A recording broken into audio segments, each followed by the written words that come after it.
जब हम स्वदेशी की तरफ बढ़ रहे हैं, जब हम आत्मनिर्भर भारत की बात कर रहे हैं, हम उसको फुलफिल कर रहे हैं, तो जिस डिपेंडेंसी को कम करने के लिए हम इस दिशा में जा रहे हैं, उस डिपेंडेंसी की तरफ आगे बढ़ना क्यों at the moment when there is no need?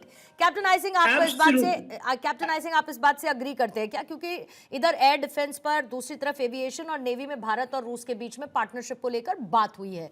क्या ये माने कि हम आने वाले कुछ सालों में इसका एक अपग्रेडेशन के तौर पर देखेंगे? और जो बात अभी झा साहब ने कही, आप उससे टोटली अग्री करते हैं, या फिर ये उस डाइवर्सिफिकेशन को भी खोलता है जिसमें सिर्फ रूस क्यों, फिर बाकी देश भी?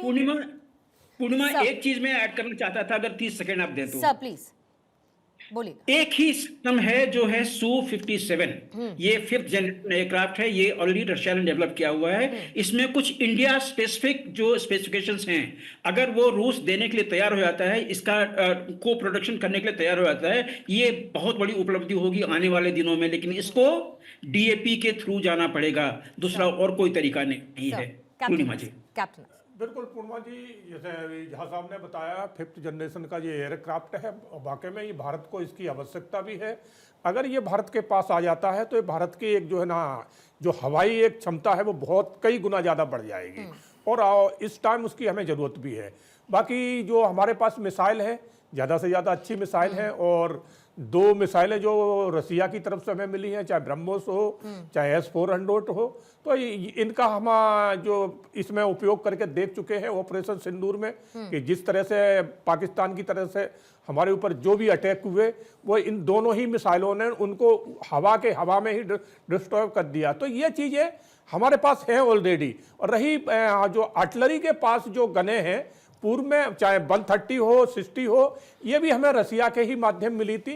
तो रसिया से हमें काफ़ी कुछ मिला है। आगे जो 5th जनरेशन का जो एयरक्राफ्ट है वो वाकई में बहुत ज़रूरत है, और पुतिन साहब की तरफ से उसका कहीं ना कहीं भारत को आगे होके कहा भी गया है, और वहाँ से मिलने की पूरी उम्मीद है। दूसरी तरफ वही अमेरिका से अगर हम लेते हैं और रूस से लेते हैं, तो एक तो जो कॉस्ट है उसमें बहुत अंतर है।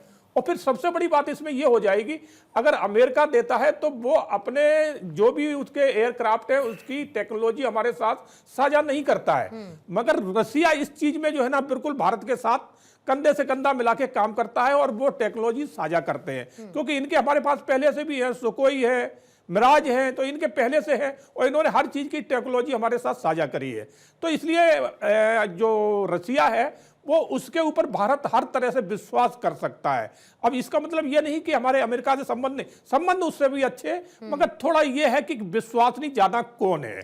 तो यहाँ विश्वास में ज्यादा से ज्यादा हम रसिया के ऊपर विश्वास कर सकते हैं, कांग्रेस इसे अमेरिका के ऊपर विश्वास तो कर सकते हैं, मगर ये नहीं कि अमेरिका अपनी सारी टेक्नोलॉजी हमारे साथ साझा कर देगा। ठीक है राजीव गुप्ता जी, आपके पास आते हुए, क्योंकि तेल को लेकर बात हुई, एक तेल सप्लाई जारी रखने की गारंटी की बात यहां पर हुई है।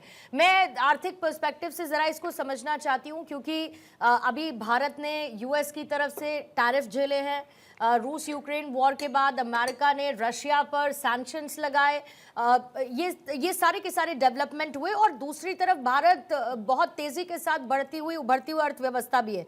आपको लगता है कि अगर तेल सप्लाई जारी रहने की बात है और हमें सस्ता तेल मिलता रहेगा, हम उसको कंटिन्यू रखते हैं despite of whatever pressure tactics US is using eight the moment, हमारी इकोनॉमी के लिहाज से ये अच्छा रहेगा?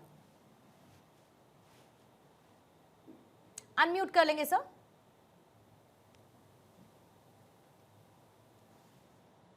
पूर्णिमा जी, सबसे पहले तो मेरे ख्याल से ये सबको बहुत क्लियर होना चाहिए, हमारे दर्शकों को भी, सबको, कि इंडिया अपने डिसीजंस आज अपने हिसाब से लेता है।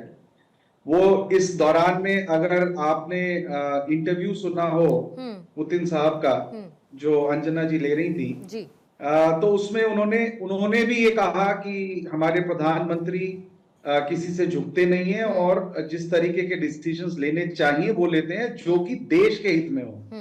इनफैक्ट उन्होंने एक और भी बात आगे जाके कही कि we are lucky to have a prime minister who is already, हमेशा वो भारत के बारे में सोच रहे होते हैं। तो मेरे ख्याल से ऐसे दौर में हमें अपनी एनर्जी नीड्स को जहां से हम पूरा कर सकते हैं सस्ते में, वो हम कर रहे हैं, करते रहे हैं, और मुझे लगता है करते रहेंगे। जहां तक सैंक्शंस का सवाल है, वो मैं पहले भी आपसे ये बात पहले भी हो चुकी है कि इसके वजह से हमारा जो ट्रेड है, करीब 240 बिलियन डॉलर का यूएस से ट्रेड है, उसमें कुछ 27-28% की गिरावट फिलहाल आई है। लेकिन उस गिरावट को पूरा करने के लिए बाकी देशों ने रास्ते खोले हैं। ये भी बात मैं बहुत दिनों से कहता रहा हूं।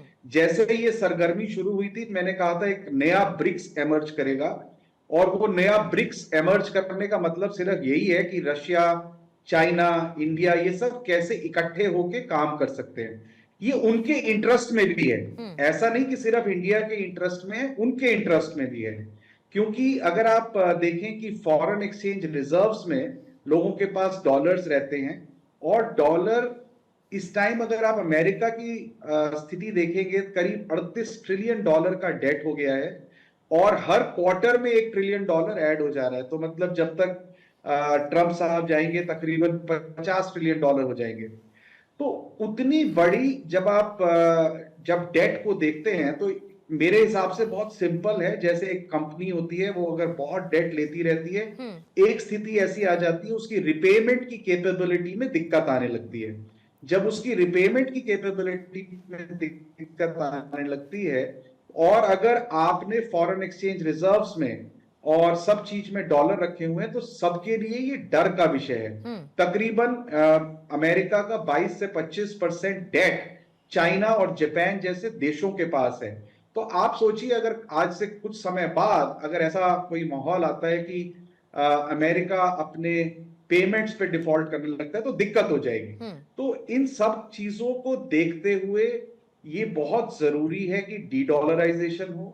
उस डी डॉलराइजेशन के लिए भी बड़ा इंटरेस्टिंग, मैं वो बड़े ध्यान से उस इंटरव्यू को देख रहा था। तो पुतिन साहब ने कहा कि जल्दी किसी चीज में नहीं है, हम सब ये धीरे धीरे अपने आप हो रहा है, और एक्चुअली ये धीरे धीरे आप देखेंगे अपने आप होता चला जाएगा। उसमें 2-3 चीजें हैं। एक तो टेक्नोलॉजी, क्योंकि पहले सब कुछ स्विफ्ट के थ्रू होता था, अब हमारा यूपीआई और कई चीजें इसमें काम करने लगी हैं। तो एक तो डिपेंडेंस टेक्नोलॉजी की कम होनी शुरू हुई है। दूसरा, इंडिया और रशिया अब रुपी में ट्रेड करने की बात कर रहा है। तो आई थिंक ये सब चीजें इंडिया के लिए बिल्कुल बहुत अच्छी हैं, हमारे देश के लिए भी बिल्कुल ठीक ठाक है। और मुझे लगता है अमेरिका ने जो सैंक्शंस लगाए हैं, वो सस्टेनेबल नहीं है। वो किसी ने, सुबह मैं कहीं बात कर रहा था तो उन्होंने कहा टेस्टिंग दी वाटर्स। अमेरिका, मुझे लगता है कि वो वाटर टेस्ट करता है कि भैया जाइए देखिए कितना झुकता है आदमी, उसके हिसाब से फिर आगे देखेंगे। तो मुझे लगता है सस्टेनेबल नहीं है, उनकी अपनी इकोनॉमी के लिए सस्टेनेबल नहीं है। और इंडिया पुतिन के साहब ने लिए अपने उस उनके लिए इंटरव्यू भी के दौरान एक सस्टेनेबल बात नहीं का और जिक्र किया था कि भविष्य को आकार देने वाली साझेदारी की तरफ भारत और रूस बढ़ता हुआ नजर आएगा। तो ये सब कुछ बहुत आगे की सोच, एक आगे का विजन लेकर दोनों नेता बढ़ रहे हैं।